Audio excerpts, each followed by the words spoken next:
pero creo que es una palabra para toda la iglesia y está basada o está tomada desde el libro de Romanos capítulo 8. Repita conmigo, Romanos capítulo 8. Quiero que tú me apuntes si es necesario, porque voy a hablar de 5 cosas básicas en su vida en las cuales Dios ha dicho que usted ya tiene y tendrá victoria. Y es decir, usted ya ganó, usted va a cruzarse esas 5 cosas, va a toparse, como dirían en el Ecuador, va a pasar, va a enfrentarse a 5 cosas como estas que son vitales en su vida, de las cuales usted está luchando continuamente. Y quiero que sepa que Dios tiene para cada una de ellas una respuesta precisa y hoy dará una respuesta esperando en Él al corazón suyo directamente. Dios hoy le va a dar una respuesta que tiene que ver con su sanidad y le va a dar esa respuesta ánimo para seguir la batalla que estamos siguiendo.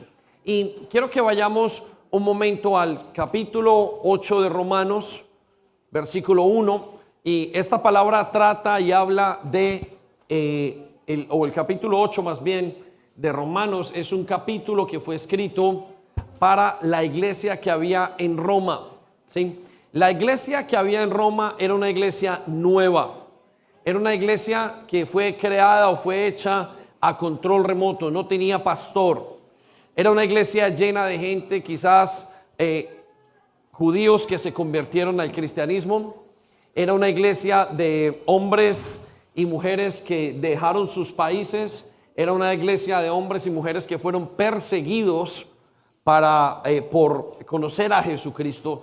Era una iglesia de hombres y mujeres que quizás se sentían en un momento desubicados, estaban en la gran metrópoli, estaban en la gran ciudad, quizás parecida a Londres, estaban en sus casas, en sus lugares y no había un templo como tal y quizás eran minoría. En medio de tanta gente eran mucha y eran muy grande minoría y se encontraron con grandes retos de seguir al Señor, se encontraron con grandes retos acerca de sus hijos. Quizás algunos de ellos estaban convertidos, mas sus hijos no estaban convertidos.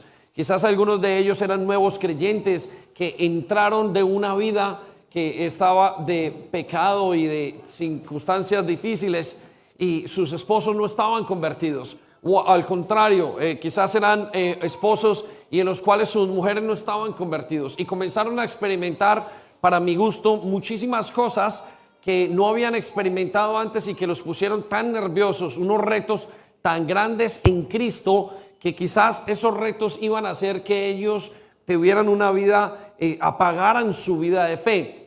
Y cuando Pablo habla del capítulo 8 y en esos retos tan grandes, Pablo nos menciona, y cuando usted lee el capítulo 8 usted ve la máxima de la vida cristiana. Pablo trata de enfocar el capítulo 8 de tal manera que ellos pudieran entender que el cristiano alcanza unos niveles tan grandes, tan altos, tan superiores en tantas cosas a su vida terrenal, que habla de los beneficios. Y al final de ese capítulo 8 él les habla de 5 aspectos en los cuales ellos iban a tener más que ganada la victoria. Y la razón por la cual creo que él les habla de esos 5 aspectos por los cuales ellos iban a tener más que ganada la victoria o iban a ser más que vencedores, y se utiliza esa porción y se utiliza esa manera de decirlo, más que vencedores. Era como si Dios les dijera a través de Pablo: ustedes van a ir más allá, no se dejen detener por estas 5 aspectos básicos en su vida, porque van a venir, sigan adelante, porque van a tener que enfrentarlos. Y eso lo vemos en el versículo 37, Romanos 8, versículo 37, y volvemos ahora en un minuto al versículo 1. Es como que Pablo les escribe esto haciéndoles un énfasis mucho más allá de lo normal. Y yo entiendo que como iglesia estamos en ese momento nosotros estamos en una gran metrópoli, Londres, estamos en una gran ciudad, muchos de ustedes son convertidos, acaban de convertirse, están luchando contra la cultura, estamos luchando contra el emigrar a otro país, nos sentimos solos. Somos nuevos creyentes. Esto no es como Israel, donde la gran mayoría son judíos. Esto es como el mundo que es ateo y nosotros somos las moscas en leche. Nosotros somos los raros, el mundo entero. Y eso genera una cantidad de situaciones y de sensaciones en nuestras vidas que nos hacen sentir, y muchas veces hasta nos apagan la fe por los retos que estamos viviendo. Y Pablo dice acerca de estas cosas que antes, en todas estas cosas, nosotros somos más que vencedores. Es decir, nosotros tenemos más fuerza de lo normal. Nosotros tenemos más berraquera, tenemos más tenacidad, más bendición de Dios, más unción sobre estas 5 cosas que vamos a mencionar. Y las 5 cosas nos describen a cada uno de nosotros. Habla de 5 cosas especiales y les vamos a mencionar en los siguientes minutos. Ahora, ¿a quién le habla estas cosas? Él dice que aquellos que son vencedores por medio de aquel que nos amó. O sea que son personas o son gente, los que viven este beneficio y los que tienen esta fuerza para pasar estas situaciones, son aquellos que están en Cristo, son a través de mi relación con Jesús. Vamos al versículo 1, Romanos 8, versículo 1, y quiero explicarle otro concepto más de lo que dice aquí. Escuche lo que dice acerca de usted y de mí, si es que usted ahora camina y está en Cristo. Escuche lo que dice: ahora pues, ¿cuándo? Ahora pues, en este instante donde usted ha tomado decisiones de seguir a Cristo. Me encanta la canción que decíamos ahora: he decidido seguir a Cristo, no vuelvo atrás, no vuelvo atrás. Sí, entonces Pablo comienza esta palabra diciéndonos ahora, en este momento en su vida, donde usted ha comenzado, donde usted ha tomado decisiones de creerle al Señor, donde usted ha dicho, voy a poner mi vida en orden en Jesús, donde usted ha dicho, he de poner mi vida con Cristo otra vez en el orden y voy a poner a Jesús en primer lugar. Ahora que usted está en estos días luchando con su pecado, ahora que usted está aquí en esta iglesia, ahora que usted está luchando y aprendió a coger la Biblia y está arrodillándose y usted dice, ay, yo quiero leer, no puedo. Ahora que usted está orando, ahora que usted viene a la vigilia, ahora que usted comenzó a caminar con Dios, ahora que usted escuchó la voz de Dios y a través de su pecado viene, el Señor dice esas palabras: ninguna condenación hay. Repita conmigo: ninguna condenación hay. Entonces, esta palabra es para la iglesia de Roma. Esta palabra es para la iglesia del CCI. Ustedes son Roma por este tiempo. Usted es Roma, usted está viviendo circunstancias. Mire, nosotros hemos sido llamados, nos dice más adelante el apóstol Pablo, que hemos sido llamados de un reino de tinieblas a un reino de luz. Usted ha sido cambiado espiritualmente. Usted ha sido movido. A partir de que usted quiso conocer a Jesús, su vida comenzó a cambiar. Todo comenzó a cambiar en usted. Físicamente usted puede ser igual y hay alguno que haya encontrado una sanidad físicamente o alguno que haya pasado. Y emocionalmente usted ha comenzado a cambiar, pero espiritualmente todo cambió. Y en el espíritu es el lugar donde usted no alcanza a ver, porque lo espiritual no se ve con los ojos, pero es un cambio que Dios ha dado. Y aquí nos dice en esa siguiente parte del versículo, dice, no hay ninguna condenación para los que están en Cristo Jesús. Y esa sola palabra tan pequeña, en, es el cambio de todo. Es la diferencia entre una cosa o la otra. Y yo quiero preguntarle a usted esta mañana, ¿está usted en Cristo Jesús? Cuando Dios ve el mundo, Él ve 2 tipos de personas: los que están en o fuera de Cristo Jesús. El que está en Cristo o el que está fuera de Cristo. Y usted tiene que preguntarse si usted está en Cristo. No se vale que usted tenga a Cristo al lado de Cristo. No se vale que usted esté debajo de Cristo. No se vale que usted esté encima de Cristo. No se vale que usted lleve el Cristo en la espalda o en el pecho. No se vale que usted tenga una rayita aquí que diga Cristo. No se vale de que usted tenga un pescadito en el carro pegadito que diga que usted es un pescadito de Cristo. No se vale. Ninguna de esas cosas sirven para nada. Quítelo más bien, porque a lo mejor en la carretera usted va a dar un mal testimonio. Cuando sepan que es cristiano y usted acelere, tenga usted un problema. Entonces no se vale de que usted esté fuera o que usted haya oído de Cristo. No se vale de que usted un día conoció de Cristo. Dios ve solamente dos grupos de personas, iglesia. Ve el que está en Cristo y el que está fuera de Cristo. Son los dos tipos de personas que hay. Entonces, todos estos beneficios que vamos a hablar, de los 5 beneficios o de los 5 batallas en las cuales somos más que vencedores, y usted va a enfrentar y está enfrentando, solamente se aplica para el que está en Cristo. En Cristo. Lo siento si no se aplicará para alguien que no esté fuera. Nos dice el apóstol Pablo muy claramente: aquel que está en Cristo Jesús. Y luego nos dice: los que no andan conforme a la carne, sino conforme al Espíritu. Y aquí ya no estoy hablando si hoy pecó o no pecó. Estoy hablando si usted tiene a Jesús, tiene el Espíritu Santo en su corazón. Él habla 5 aspectos bien importantes que quiero llevarlo a que usted sepa que usted es más que vencedor. Y 5 cosas que usted va a hacer. Cuando usted fue movido de las tinieblas a la luz de un reino totalmente en tinieblas, de un reino en oscuridad, de un reino totalmente oscuro, fue movido al reino del Espíritu, de la luz. ¿Cambió su cuerpo? No, el cuerpo no cambia, tampoco la mente. La mente comienza a hacer algo que se llama santificación. Santificación es el acto de ir cambiando y creciendo.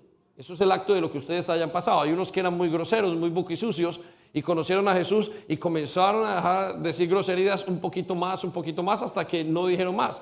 Otros conocieron y Dios los alcanzó en plena fornicación y ya dejaron de fornicar.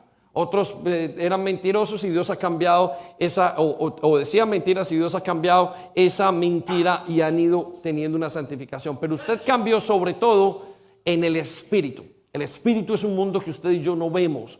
Y en ese mundo espiritual, usted y yo ahora vamos en contra de la corriente. Y debido a eso, usted experimenta 5 cosas muy importantes. La primera cosa que experimenta el creyente, y la más seria de todas, se llama temor. ¿Sí? Y yo quiero que sepa que si usted experimenta temor, Dios dice que ahora en Él, usted es una persona completamente nueva. Escuche lo que dice. Él dice: usted ya no tiene que sentir o experimentar temor. Y muchos de nosotros estamos en este momento experimentando temor en nuestras vidas porque quizás no sabemos qué va a pasar en el futuro.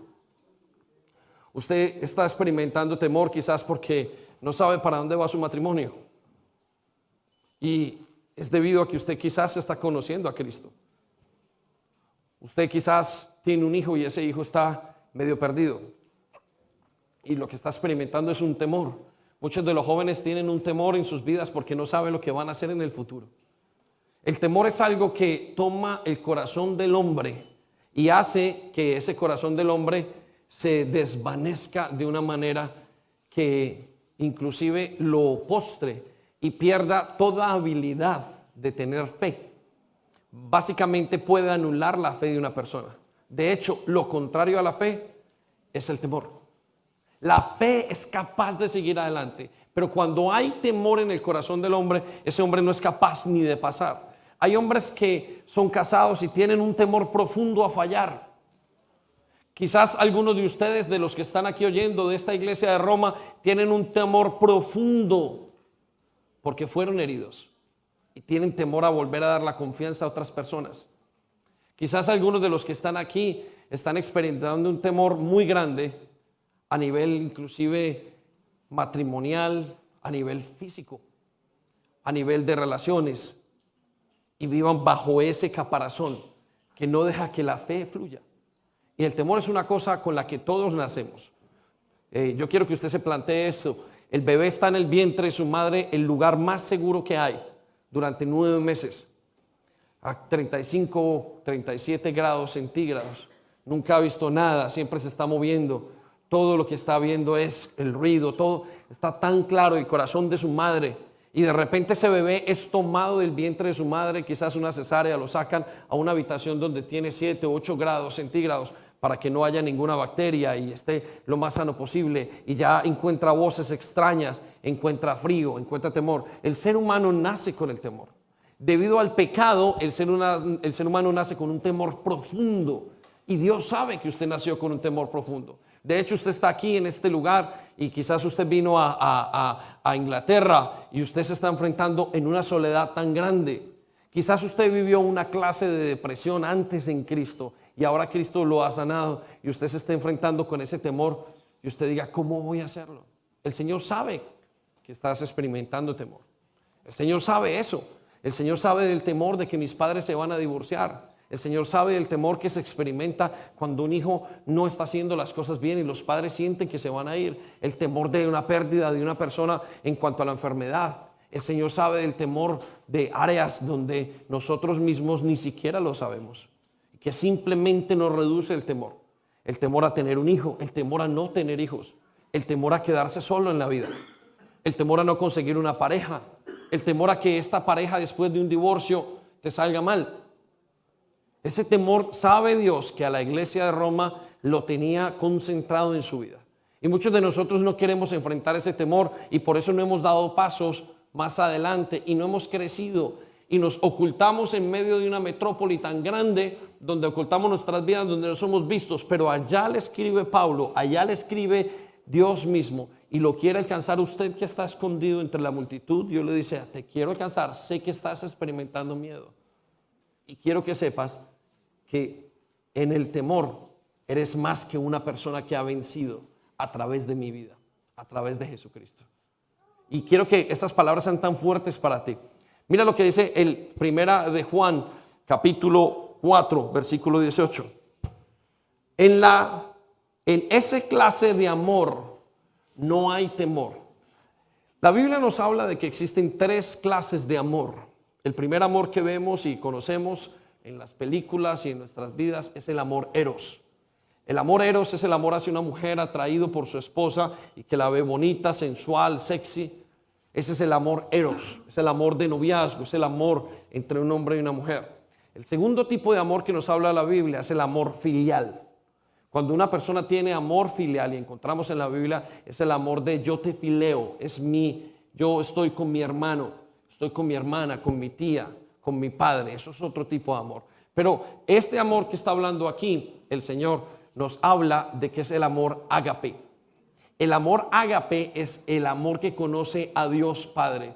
Y es un amor totalmente diferente cuando lo conoces. Es un amor que extrae el temor y te llena de fe.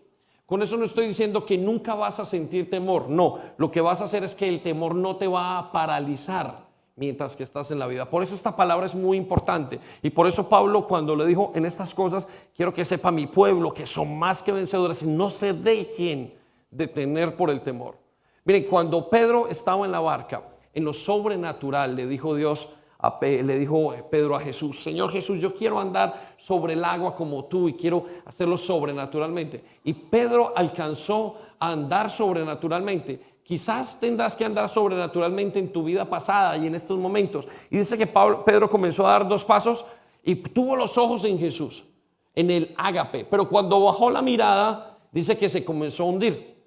Yo me imagino que cuando él bajó la mirada y dejó de poner los ojos en Jesús, puso los ojos en el agua, sintió frío, sintió temor, sintió que se hundía, sintió el viento, sintió todo lo que estaba pasando y se comenzó a hundir, se llenó de miedo y por eso no pudo caminar más en lo sobrenatural.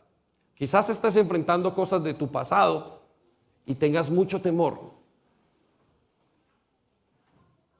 y sea un problema en este momento para que tú pases adelante. El Señor te dice, eso no te va a detener si caminas conmigo. Escuchemos lo que dice. Esa clase de amor o el amor ágape, no hay temor. En el amor ágape de Dios, cuando caminas en el amor de Dios, no hay temor. El temor se pasa como una simplemente sensación y no hay un aturdimiento, no hay nada que pare, un anulamiento, sino que se pasa sobre ese temor. Escucha lo que dice, porque el amor, o sea, el ágape perfecto expulsa todo temor, expulsa el temor. A veces estamos tan preocupados por nuestros hijos Y la Biblia nos dice que Moisés fue un muchacho o un hijo que su mamá lo tuvo, pero cuando ella confió en Dios, le confió a Dios que debía dejar a su hijo en medio del río Nilo. El Nilo sorprendentemente está lleno de puros cocodrilos. Y el niño lloraba, pero ella confió y dejó. Ese amor ágape hizo que todo ese temor que pasara no dijera y que Dios protegiera a su hijo. Sin embargo, el amor de otras mamás, que quizás era un amor fileo, no un amor basado en el amor de Dios, era un amor que hizo que ellos sostuvieran a sus hijos. Y toda la matanza del tiempo de Moisés, y en toda esa matanza del tiempo de Moisés, perdieron sus hijos debido a que los consumió el temor. No era el verdadero amor. Y Dios te dice: recibe el verdadero amor el día de hoy, porque eres más que vencedor. Da el paso siguiente, el paso de fe. Lo que sea que tengas que hacer en tu vida, da el paso de fe siguiente. Escucha lo que dice el Señor: ese amor expulsa todo temor. Y si tenemos miedo, preguntarás ahora, es por temor al castigo. Tenemos un temor a fallar o algo. Y el Señor nos dice: y esto muestra que no hemos experimentado plenamente el perfecto amor de Dios. Cuando no hay una relación sana con Cristo, se experimenta mucho amor. Lo primero que experimentó Adán y Eva después de que se separaron debido al pecado, se experimentaron inseguridad, un amor terrible, una sensación de temor terrible, ¿sí? Una sensación de no estar. Yo quiero que sepas que cuando tú te separas de la comunión con Dios, comienzas a sentirte inseguro. No hay nada que haga sentir más inseguro al hombre. Conozco hombres que fueron usados por Dios. Yo en mis mejores momentos, cuando he sido usado en algún momento, en mis mejores momentos con Dios y me he desconectado, siento una sensación de temor e inseguridad. Parece que el hombre pierde. El temor hace que las personas sean esclavas. El temor hace que las personas no puedan salir adelante. El temor hace que las personas se petrifiquen allí donde están. El temor a la soledad. Entonces quiero que pienses en este momento, ¿cuál es el temor que tienes? Si es temor a un hijo, si es temor a perder, si es temor a una separación, si es temor. Y ese temor debe ser entregado al Señor. El Señor dice: en eso eres más que vencedor. Quizás te está confundiendo el temor porque estás en una cosa que no has vivido jamás. Aquellas madres que tienen hijos y nunca han tenido, se llenan de muchísimo temor. No lo toques, no hagas esto, no hagas lo otro. ¿Por qué? Porque no saben qué es lo que va a pasar. Se sienten como que no son aptas para seguir lo que están haciendo. Y quiero decirte que con Dios de tu lado, tú vas a poder hacerlo. Amén. Dale un aplauso, Señor, por favor. Romanos 8:31. Escucha lo que dice el Señor. Y aquí comienza el Señor y Pablo a explicarnos. ¿Qué pues diremos a esto? ¿A esto qué? A este temor. ¿Qué pues diremos a esto y a esta falla matrimonial? ¿Qué pues diremos a mi incapacidad de hacerlo correctamente? ¿Qué pues diremos a esto que yo estoy viviendo? ¿Qué pues diremos a esto con estos hijos? ¿Qué pues diremos a esto con este matrimonio? ¿Qué pues diremos, Señor? Tengo tanto temor. Y el Señor responde: si Dios es por nosotros, ¿quién contra nosotros? El temor es una sensación de no protección. Es una sensación de estar solo. Recuerdo que en uno de los viajes que hizo mi mamá para vernos, se quedó en España, su primer viaje de hecho, y quedándose en España se perdió su avión, y es una mujer segura. Sin embargo, no se sintió en el lugar. Dice: me sentí perdida, me sentí desprotegida. Dios es tu protección. Cuando vino descansó, pero para ella fue traumático. Era una señora ya de 45, de 50 creo que era en ese momento, 50 años, y ella se sintió sin protección. Si estás sintiendo, el Señor dice: si yo te protejo, ¿quién podrá ir en contra tuya? Si yo soy el Dios del cielo y de la tierra, ¿quién podrá hacerte frente? ¿Quién podrá dañarte? ¿Quién podrá dañar tus hijos? ¿Quién podrá dañar tu familia? ¿Quién podrá dañar tu futuro? Si yo te doy esa palabra, ¿quién podrá hacerte frente en estos días? Dice el Señor. El Señor tiene cielo, tierra, los ángeles, tiene todo. ¿Quién podrá quitarte eso? ¿Por qué no dejas que yo te guíe? ¿Por qué no dejas que yo esté contigo? ¿Por qué no dejas que yo te proteja? Cierra tus ojos un momento y pide al Señor, invoca la protección del Señor. Señor, te entrego este temor que tengo. Tengo este temor con mis hijos, te lo entrego. Recíbelo, Señor. Te entrego este temor de mi matrimonio que no va a funcionar, sácalo, Señor. Te entrego este temor de mis padres, del divorcio. Te entrego este temor financiero. Te entrego este temor en estos aspectos de mi vida. Por favor, en el nombre de Jesús. Y el Señor va administrando a cada cosa y va a ir quitando temor y va poniendo fe. Muy bien, el siguiente punto que vemos que Pablo nos habla en orden, lo vemos en Romanos capítulo 8 y es la provisión. Vamos a mirarlo en el listado que tenemos allí. El Señor nos dice, son más que vencedores sobre la falta de provisión. Miren, aparte del temor que tenemos frente a lo que va a pasar en el futuro, hay un temor muy grande y muy pesado que muchas veces inclusive nos traiciona para con Dios. ¿Y saben qué es? El temor a la provisión. Estamos tan preocupados de qué vamos a tener, de qué vamos a vivir mañana. Estamos tan preocupados de qué vamos a hacer y cómo vamos a poder nosotros sostenernos. El ser humano está preocupado cuando inclusive decimos el creyente está en un mundo que es financieramente, son las finanzas, no es el mundo financiero de Dios. Quiero que sepas que hay tres sistemas financieros. Tres sistemas financieros: el sistema de Dios, el sistema de los hombres, el que vemos ahora, el sistema del diablo. El sistema de los hombres es cambiar, entregar, hacer. El sistema del diablo es el que hace el narcotráfico. ¿Quieres hacerte rico? Vamos a entrar en ese sistema financiero.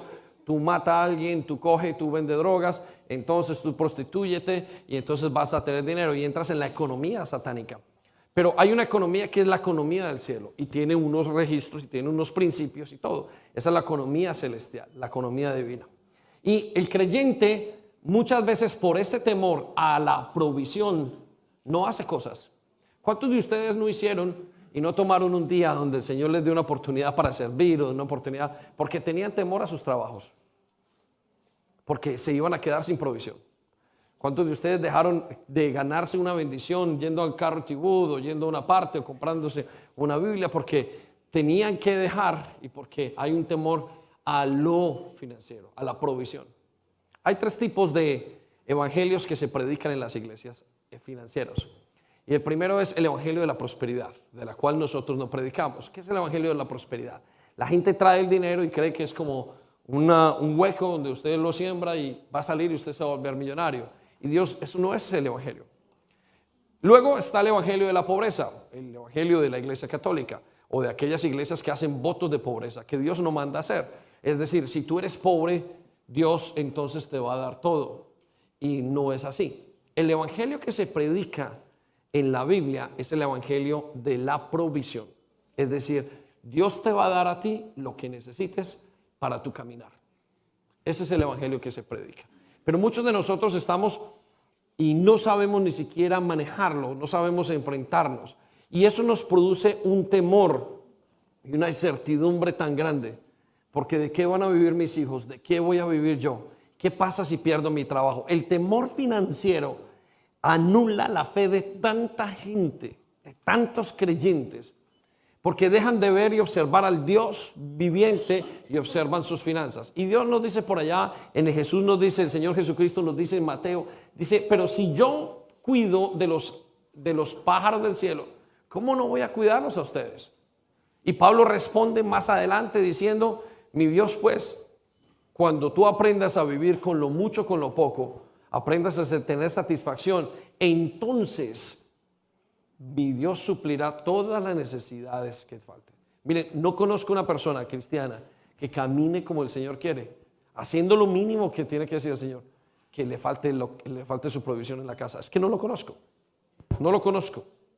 Los que conozco es porque han dejado de confiar en el Señor y han confiado en algo que se llama su codicia. Porque, ¿por qué sacas un préstamo? Por codicia. ¿Por qué te tomas y te compras un par de zapatos extras donde no lo tienes? Por codicia.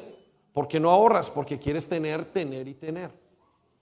Entonces, cuando tu codicia es más grande que tu fe, porque la codicia es una fe aparte, La fe financiera es para dar, la codicia es para recibir. Quiero más vestidos, quiero más lentes, quiero más, quiero más, quiero más, quiero más. Y el Señor dice, no. Si tú ahora que estás trabajando conmigo, sigue, porque yo quiero decirte que en ese temor financiero que tienes, ese temor que no te deja tomar decisiones, yo voy a pasar sobre ese temor. Eres más que vencedor si sigues caminando conmigo. Nada te va a faltar. Por allá dice que aquel que deje padre y madre va a recibir 100 veces más aquí en la tierra y mucho más en tu vida venidera. No le faltarán casas. Cuando pones al Señor de primero, dice, todo será añadido. Por eso es súper importante que usted entienda o que entendamos que ese temor financiero nos paraliza nuestra fe. Y Él dice, no, sigue mi palabra, sígueme, porque yo te voy a mostrar que ese temor financiero no te va a detener. Muchos de nosotros no tomamos grandes decisiones precisamente por eso. Hay gente que dice, y conocí gente que tuvieron que volver a trabajar los sábados y los domingos y trabajaban todo el día y no eran capaces de tomar una decisión porque tenían temor al futuro. Se los consumió el temor al futuro financieramente hablando, el temor a la provisión. Entonces Dios nos dice nos dice en Romanos capítulo 8 versículo 32 una respuesta tan clara del Señor que yo quiero que la recibas en tu corazón. Escucha la respuesta del Señor tan impresionante que tiene. La respuesta del Señor viene así: el que no escatimó. Ahora, ¿por qué nos dice el que no escatimó? Dice, el que no escatimó, el que no dejó de gastar, el que lo dio todo, más bien el que gastó todo, dice, no escatimó ni a su propio hijo, sino que lo entregó por todos nosotros. ¿Cómo no nos dará con él todas las cosas? Yo le pregunto, si ya Dios dio a su hijo, ¿cómo no le va a dar lo financiero? Para que usted ponga su confianza en él. Si ya Dios le dio la vida eterna, que es mucho más, le dio Dios la vida eterna, ¿cómo no le va a proveer para que usted pueda trabajar y poder continuar con Dios? Ahora, Dios no se compromete a ninguno a ser rico. Hay algunos que le ha dado la promesa y le ha dado los elementos para hacer eso. Pero muchos de ustedes han dejado de creer en la palabra de Dios por temor al futuro en lo financiero, por temor a la provisión. Y Él dice, si yo te he dado todo, ¿cómo no te voy a dar esto? Mire, conozco gente y conocí a un hombre que cuando vino al Señor estaba totalmente desintegrada su familia. Era un hombre que vino deprimido, enfermo y sin familia. Y a través de todos los años conoció al Señor Jesucristo, comenzó a cambiar, comenzó a restaurarse. Dios le dio aspecto nuevo, Dios le dio paz nueva, Dios lo sacó de la depresión, Dios le sacó de sus conflictos con sus hijos en ese matrimonio. Dios le dio un aspecto, una vida totalmente diferente. Se le notaba a ese hombre. Luego le dio un matrimonio y luego lo restauró y le dio una esposa. Y estamos hablando de tantas cosas. Le dio un servicio, le dio todo lo que necesitaba en la iglesia. ¿Y saben una cosa? Cuando Dios los llamó a un reto, en un momento le dijo, ¿por qué no dejas esto? Su problema era dejar el trabajo. Y yo le decía a este caballero, le decía, a ver, no entiendo, ¿qué es más valioso? ¿Eso que ganas el domingo o ese dinero que necesitas? ¿O cuánto costó haberte traído de una depresión? ¿Cuánto costó haberte sacado de la depresión, haberte dado una esposa, haberte dado familia, haberte dado todo un aspecto diferente? Haberte sacado de la basura donde estabas y haberte traído hasta acá. ¿Y tú crees que el Señor no te va a dar lo económico que necesitas, la provisión?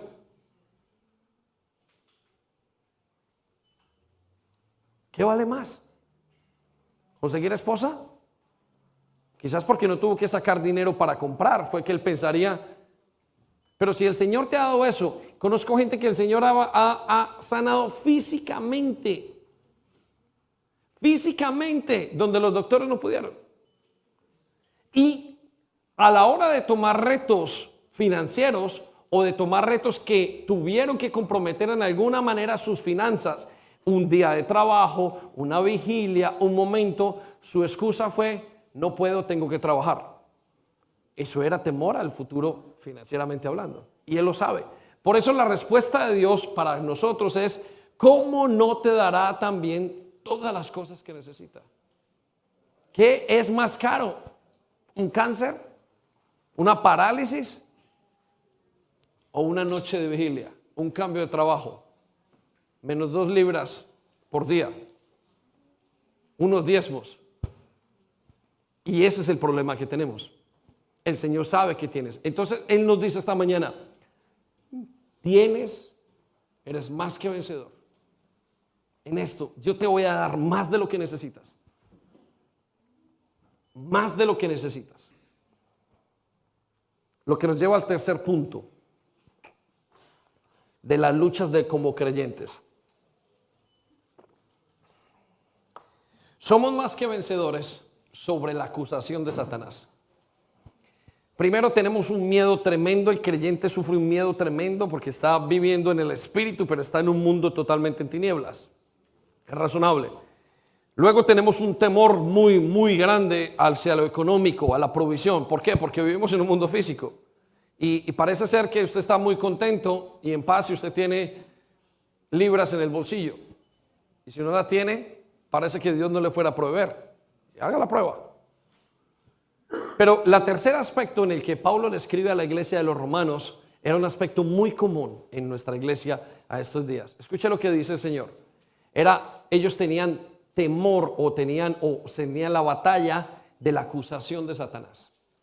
Y esta batalla es muy difícil de librar para nosotros. Quiero que sepa que en el momento donde usted es tomado de las tinieblas a la luz, un bombardeo comienza en su mente en todos los aspectos.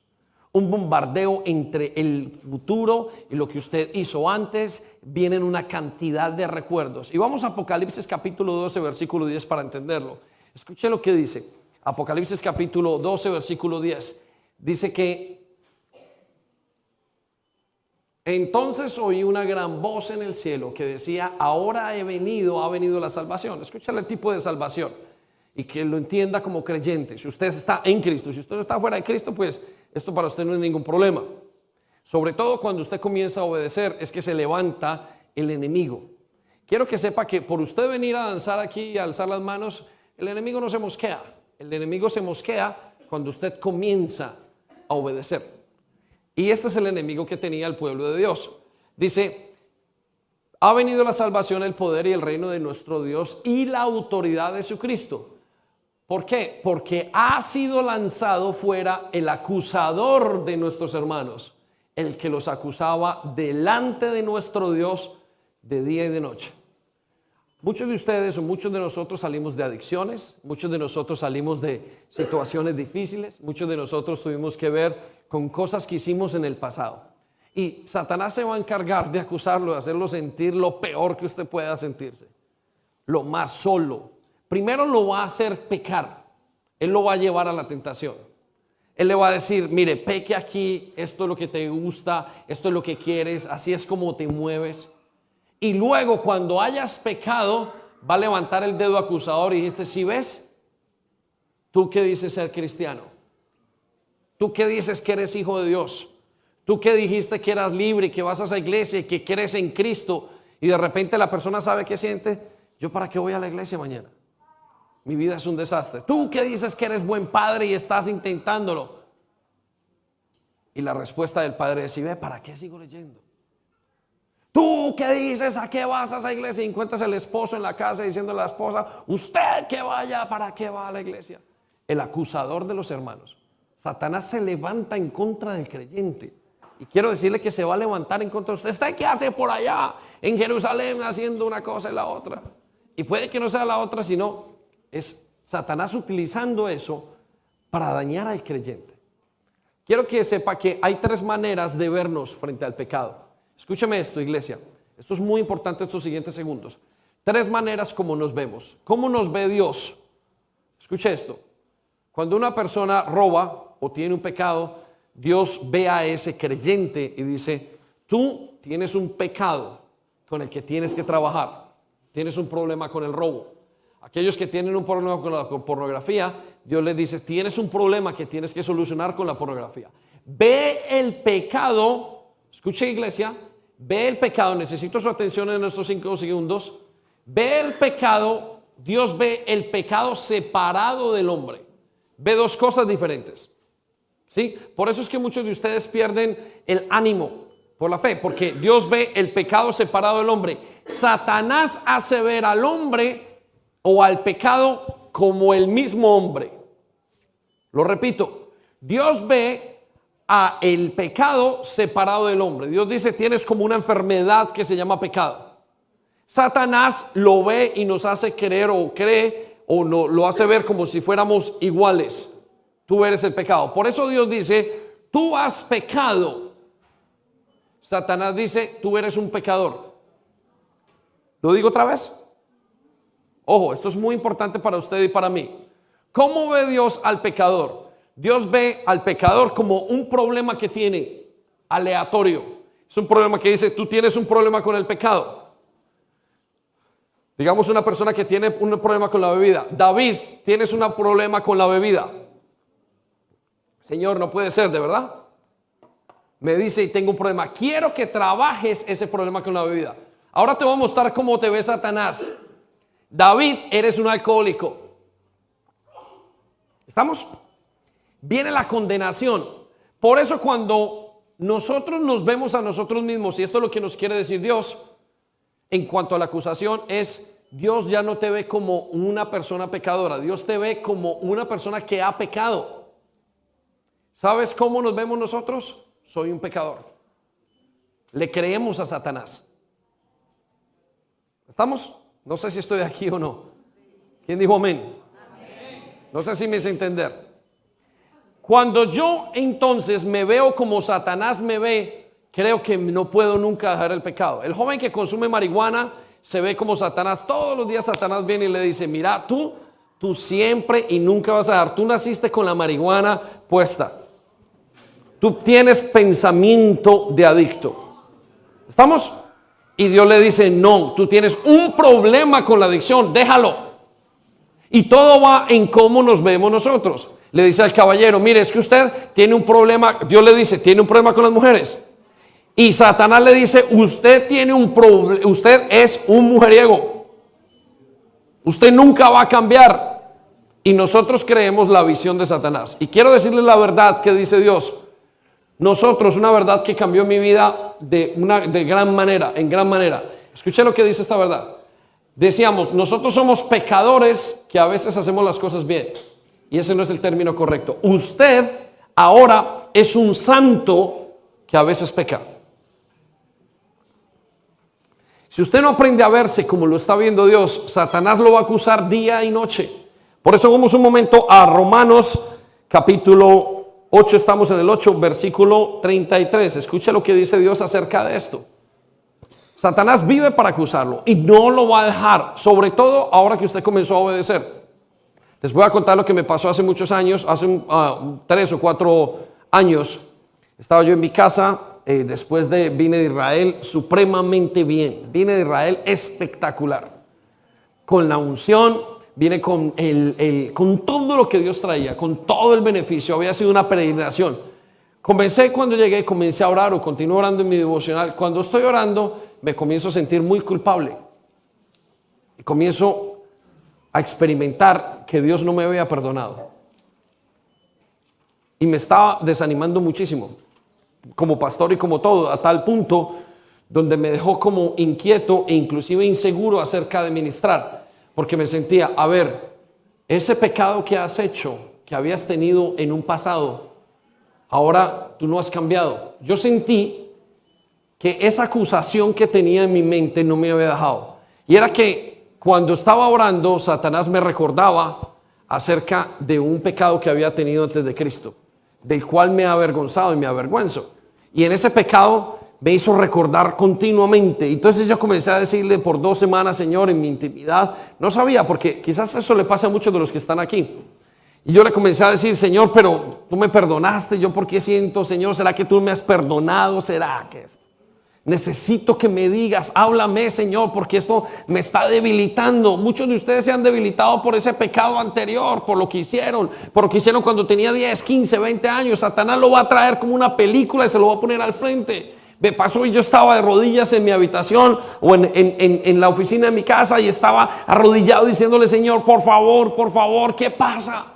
Dame una señal, Señor, no aguanto. Porque ya me estaba inclusive comiendo la mente para predicar. ¿Por qué? Porque Él no quiere que usted y yo prediquemos. Él no quiere que usted salga. Él quiere tenerlo atado como se ata aquel elefante cuando es pequeño. Y lo llama por su pecado y lo llamó el pecador. No lo está llamado, tienes un problema. Recuerdo que en un momento sobrenaturalmente recibí una llamada de Emma y como pastora y me dice, David, he tenido un sueño contigo. Sentí que te morías. Sentí que tenías un ataque cardíaco. Pero quiero decirte que pasó la ambulancia, te tomó y no te moriste, sino que saliste adelante. Cualquier cosa que tengas en el pasado ha quedado en el pasado. Les cuento una cosa, yo sentí un descanso tan pleno en mi vida. ¿Por qué? Porque me liberé de la acusación de Satanás. Y yo sé que muchos de ustedes, debido al pasado, Él va a sacar cosas en el presente. Y quiero decirte que el Señor perdonó tus pecados pasados, presentes y los futuros. Muchos de nosotros hicimos cosas que no eran correctas. Y las hicimos porque no estábamos con Cristo o porque simplemente éramos tan malos como lo más malo que se pueda mencionar. Pero el Señor dice, tus pecados ya han sido perdonados. No dejes que Satanás los traiga. Y aquí nos dice, ¿quién acusará a David, el escogido de Dios? Y te dice a ti con tu nombre, ¿quién te acusará? ¿Quién te acusará de tu pecado? Si Dios es el que justifica. Cuando llegues el día del juicio final y tengas que dar cuenta de tu vida, el Señor te va a decir, ¿has pecado? Y tú le vas a decir, sí, Señor. Y Él te dice, sigue adelante, hijo, porque yo morí por ti. Has sido justificado. No hay pecado. Y muchos de ustedes, Satanás los tiene por sus padres, por su pasado. Muchos inclusive en una inclinación sexual, que ya salieron y en su pasado fueron agredidos sexualmente, perdieron parte de su identidad sexual. Al presente viene y se lo recuerda. Hijo, tú todavía eres un homosexual, tú todavía eres lesbiana. Hijo, el Señor dijo, no, no lo eres. No lo eres, eso quedó en el pasado. Porque yo saqué mis pecados los he hecho en el fondo del mar y nunca más los volverás a ver, nunca más me acordaré de ellos. Él es el juez. Y el Señor te dice, no te comas ese cuento. Nadie puede acusarte. Tú eres un escogido de Dios. ¿Quiere decir eso que puedes pecar? No. Pero quiere decir eso que cuando peques, Dios te levanta y te dice, nadie te puede acusar. Amén. Denle un aplauso al Señor, por favor.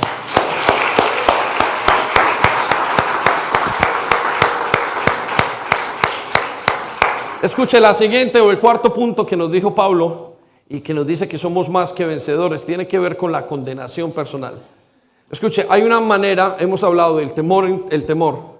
Luego estamos hablando del temor a la provisión. 5 cosas que está hablando seguidas.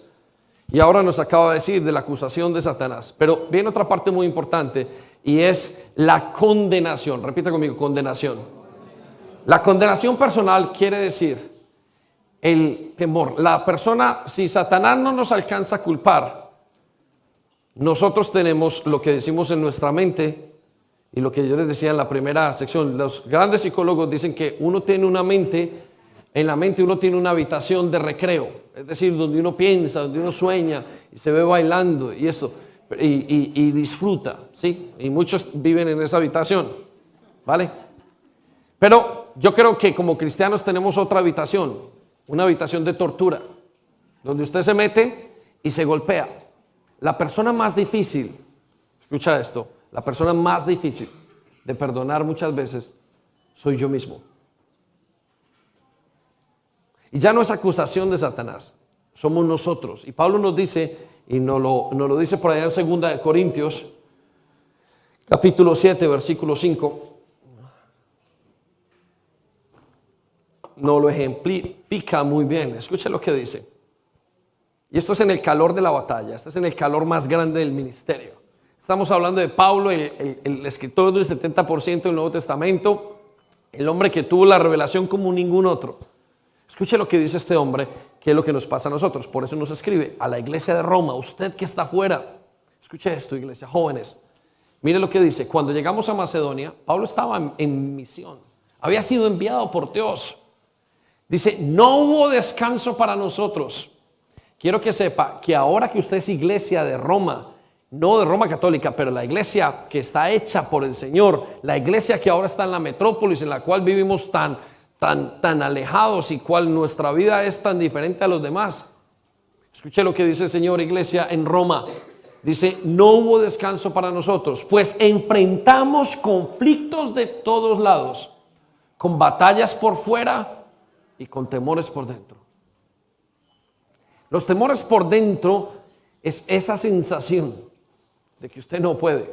Es un temor, es un conflicto personal. Usted, su pasado, las situaciones que usted ha vivido, ya no es Satanás acusándole, es usted mismo que no es capaz de perdonarse por lo que hizo.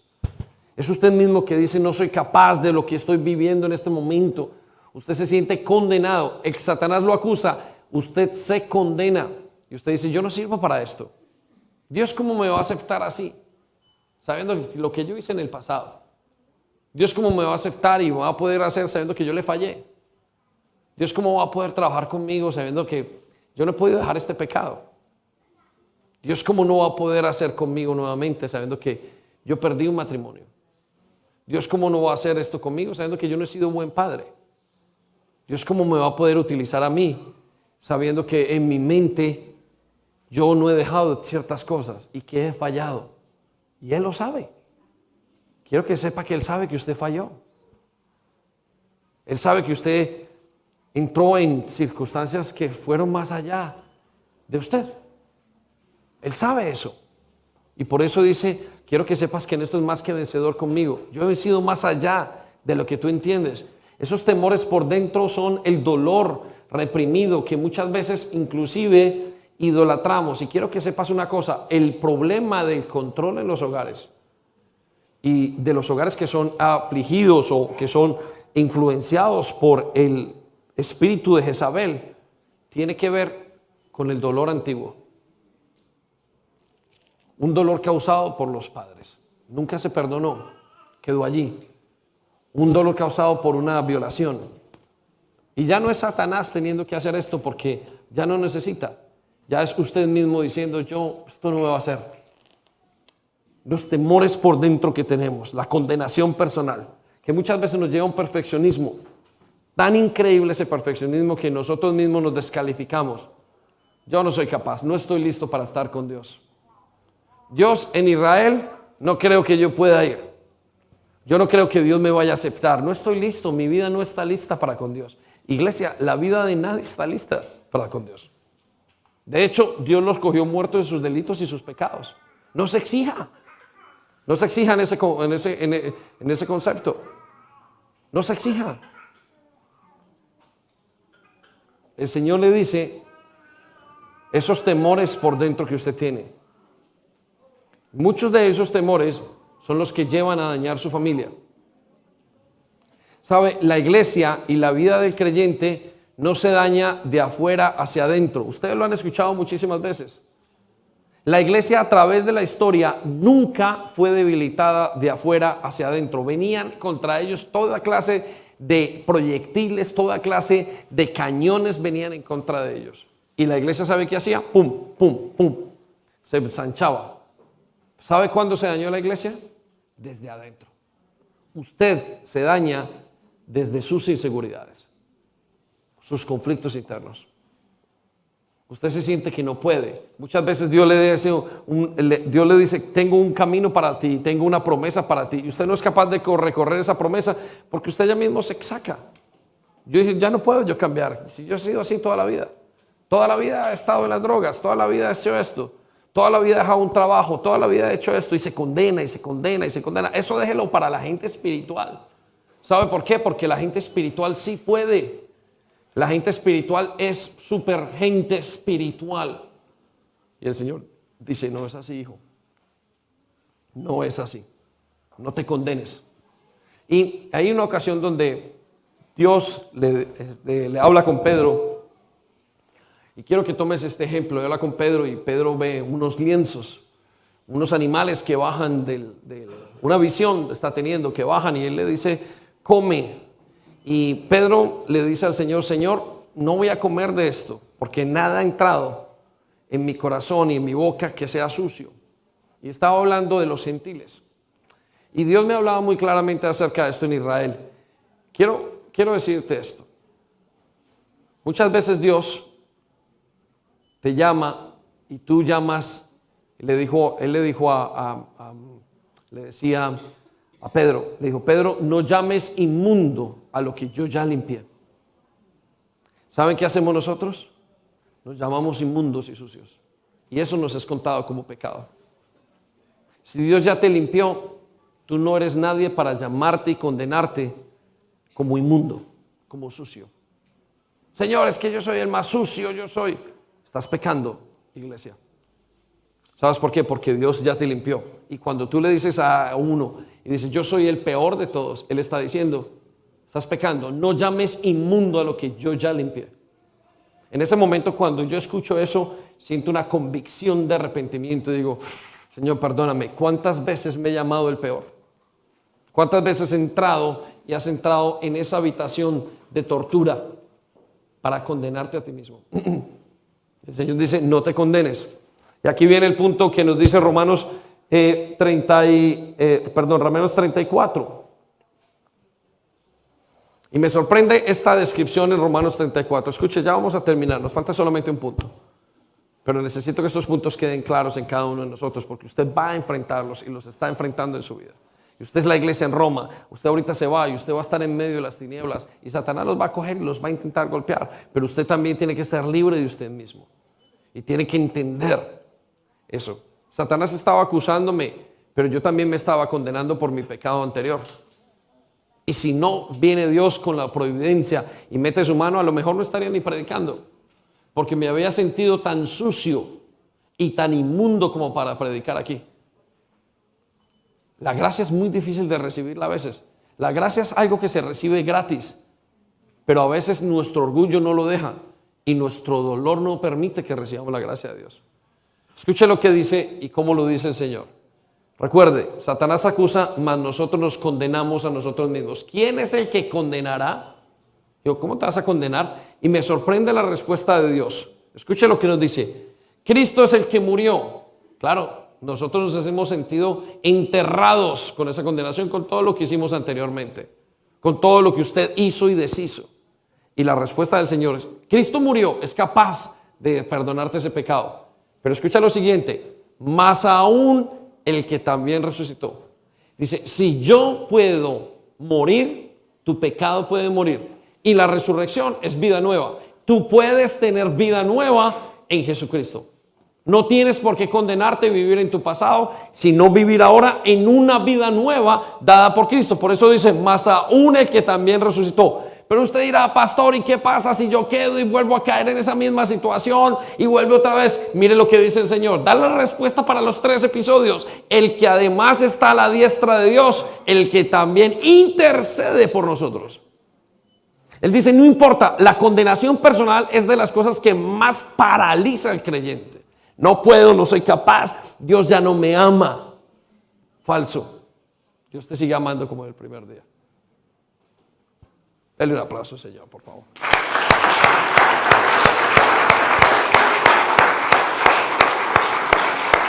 ¿En qué cosas te estás condenando?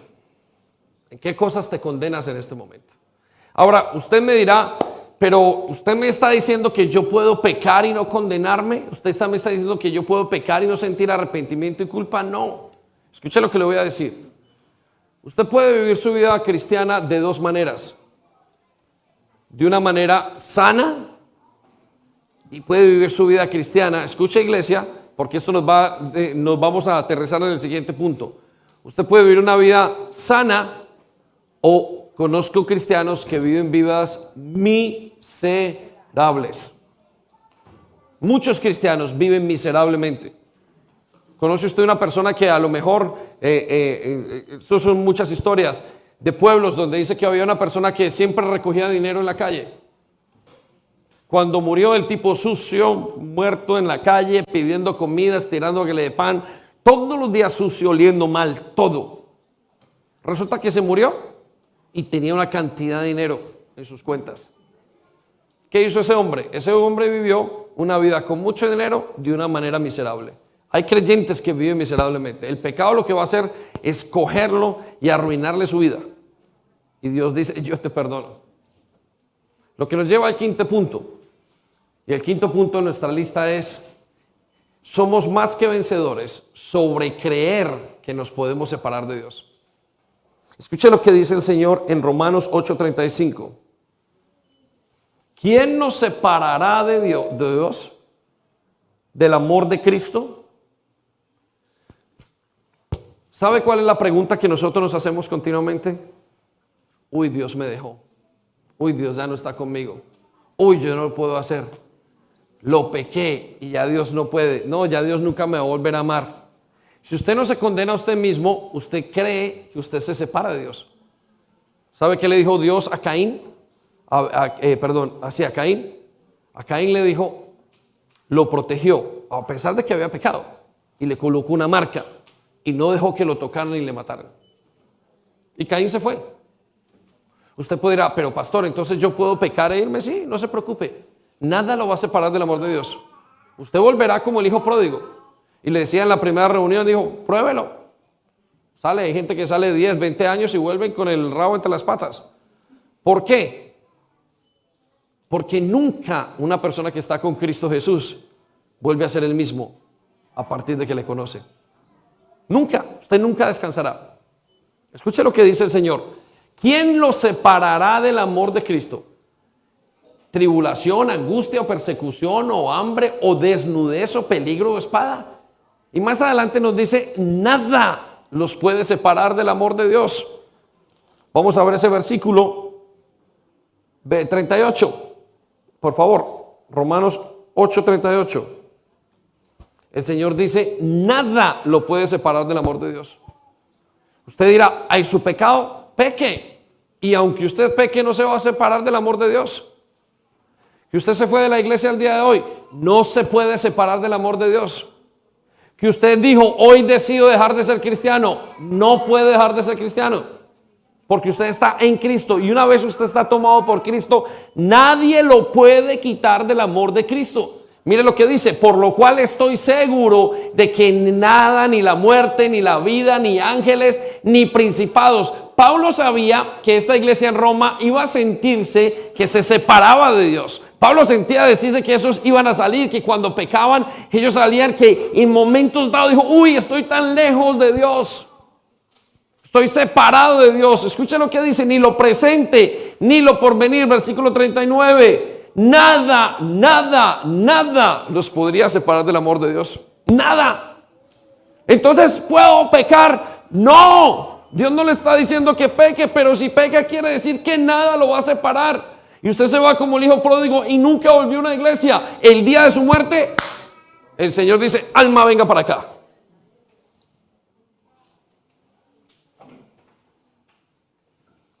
Ni lo alto, ni lo profundo, ni ninguna otra cosa creada nos podrá separar del amor de Dios que es en Cristo Jesús.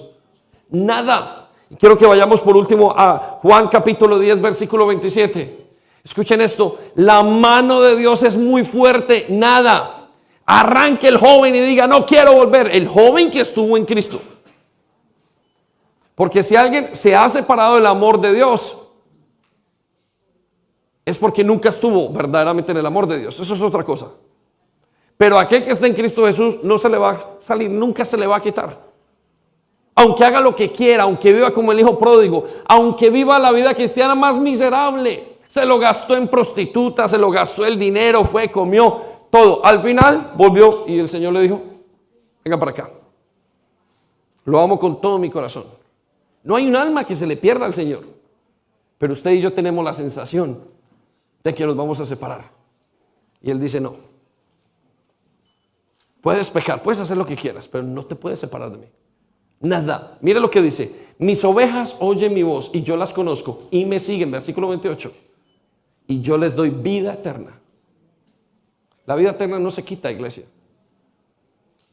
Y usted, si yo sentimos una sensación, el Señor, no estás conmigo, puede que el Señor no obre en usted, eso es otra cosa. Su presencia, puede que en algún momento dijo, no, pues estás en pecado, yo no quiero mi respaldo y no te respaldo, no hay ningún problema. Pero su amor, su alma, su vida eterna, nunca. Y Él sabe que esa es una debilidad que tenemos. Y Satanás nos daña y dice, no creas eso. Mire lo que dice, y no perecerán jamás y nadie las arrebatará de mi mano. Pero pastor, si yo le abro la mano a Dios y le muevo aquí y me salgo y le digo, Señor, no quiero más de ti. Una vez que usted le entregó la vida a Jesús, nunca más esa vida a Jesús puede ser quitada. Nunca. Haga lo que quiera y compruébelo. Nos vemos en 10 años. Y usted volverá y dirá, pastor, no puedo. ¿Sabe qué es lo que pasa? Que usted nunca va a poder pecar tranquilamente. Antes de conocer a Cristo, le pasaba esto. Usted se emborrachaba, era fornicario, era adúltero, lo que quisiera. Mire esto, iglesia, regálame eso un segundo. Y usted hacía, y usted no sentía remordimiento de nada. Usted entró en el camino del Señor y ahora usted está y usted no para de atormentarse por su pecado. Ya usted intenta pecar con tanto gusto y después de que pecó se siente tan mal y tan desgraciado. Nunca más el hombre en el cual Cristo vive podrá ser feliz pecando. Le tendrá que decir adiós a su pecado. Y usted puede hacer lo que quiera y se va y vuelve y hace lo que como usted quiera. Nunca más se va a sentir igual. Se los aseguro. Dice la Biblia, era mejor no haber conocido a Dios. Y eso es una vida miserable. Escuche lo que dice, nadie las puede arrebatar de la mano de mi Padre. Versículo 30, con este terminamos. Yo y el Padre, bueno, estamos allí, sí, nadie las puede arrebatar de la mano de mi Padre. Pastor, lo hice mal, no se preocupe. La gracia de Dios es sobreabundante. Vamos al listado una vez más. Quiero que nos pongamos en pie, iglesia. Dios quiere asegurarnos algo el día de hoy. Y es que definitivamente nada nos puede. Y yo no sé si es porque tengamos unas luchas internas en este momento. Quizás usted esté en una lucha tan grande de fe. Y el Señor te dice, mira, sobre el temor no te preocupes. Y estas son 5 cosas básicas que lo atormentan. 5 cosas que están en este momento en su vida. Y el Señor dice, eres más que vencedor. Yo sé que vas a pasar por estas cosas. Yo sé que lo vas a experimentar. Yo sé que vas a sentir el temor. Señor, entregamos todo temor. Yo quiero que usted vaya pensando en cada uno y vamos a renunciar a cada una de ellas. Señor, renunciamos al temor.